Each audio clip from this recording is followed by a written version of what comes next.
কেউ যদি স্বপ্নে মাছ দেখে তাহলে এর ব্যাখ্যা কি আপনি জানলে অবাক হয়ে যাবেন। স্বপ্নে মাছ দেখা, অবিবাহিতরা দেখলে একরকম ব্যাখ্যা, আর বিবাহিতরা দেখলে আরেক রকমের ব্যাখ্যা। আবার এই স্বপ্নে মাছ দেখার ক্ষেত্রে যদি কেউ বড় মাছ দেখে স্বপ্নে তাহলে এক রকমের ব্যাখ্যা, ছোট মাছ দেখলে আরেক রকমের ব্যাখ্যা। মনে রাখবেন এই স্বপ্নগুলোর কিন্তু একটা ভ্যালু রয়েছে এবং আল্লাহর হাবিব সাল্লাল্লাহু আলাইহি ওয়াসাল্লাম স্বপ্নের চমৎকার গুরুত্ব আরোপ করেছেন। আল্লাহর হাবিব সাল্লাল্লাহু আলাইহি ওয়াসাল্লাম জানিয়েছেন, লাম ইয়াবকা মিনান নবুওয়াতি ইল্লাল মুবাশশিরাত, আমার উম্মতের জন্য আল্লাহ রাব্বুল আলামিন নবুয়তের কোনো কিছু অবশিষ্ট রাখেন নাই মুবাশশিরাত ছাড়া। সাহাবে একরাম প্রশ্ন করলেন, ইয়া রাসূলুল্লাহ মুবাশশিরাত কি?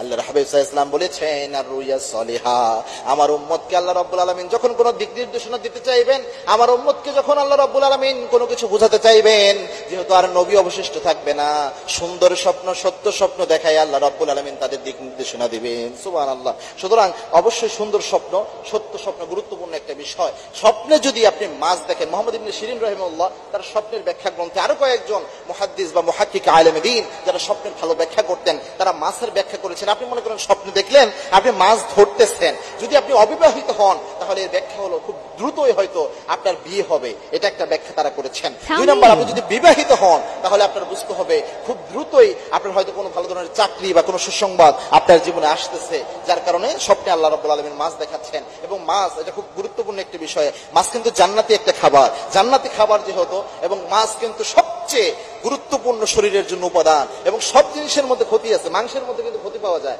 গোস্তের মধ্যে ক্ষতি রয়েছে, কিন্তু মাছের মধ্যে কোনো ক্ষতি নাই। মাছের যে তেল রয়েছে এটাও শরীরের জন্য অনেক বেশি হেলদি, অনেক বেশি উপকারী একটা জিনিস। এই জন্য মাছ স্বপ্নে দেখা এটা ভালো আলামত বহন করে। এখন যদি আপনি বড় মাছ দেখেন, ধরেন আপনি স্বপ্নে অনেক বড় মাছ দেখলেন, এর ব্যাখ্যা হচ্ছে আল্লাহ রাব্বুল আলামিন আপনাকে বড় কোনো কিছু আল্লাহ আপনাকে দান করবেন, রিজিকের বড় কোনো প্রাচুর্যতা আল্লাহ রাব্বুল আলামিন আপনাকে দান করবেন, এটা ব্যাখ্যা আলেমরা করে থাকেন। দুই নম্বর হচ্ছে, আপনি যদি ছোট মাছ দেখেন, এরকম মাছ যেই মাছটা অত বেশি বড় নয়, তাহলে আপনার এটা বুঝে নিতে হবে এই রিজিকের ব্যবস্থা আল্লাহ করলেও হয়তোবা অত বড় কোনো রিজিকের ব্যবস্থা হবে না, ছোট কোনো রিজিকের ব্যবস্থা হবে। এটাকে আবার অনেকে খারাপ ভাবে ব্যাখ্যা করেছেন, ছোট মাছ দেখা, তবে অনেক বেশি বড় কিছু পাবেন না, এরকম ব্যাখ্যা বহন করে। তিন নম্বর হচ্ছে, আপনি কাঁচা মাছ চিবাইয়ে খাচ্ছেন, এরকম যদি দেখেন, এটা একটা মারাত্মক ব্যাখ্যা রয়েছে।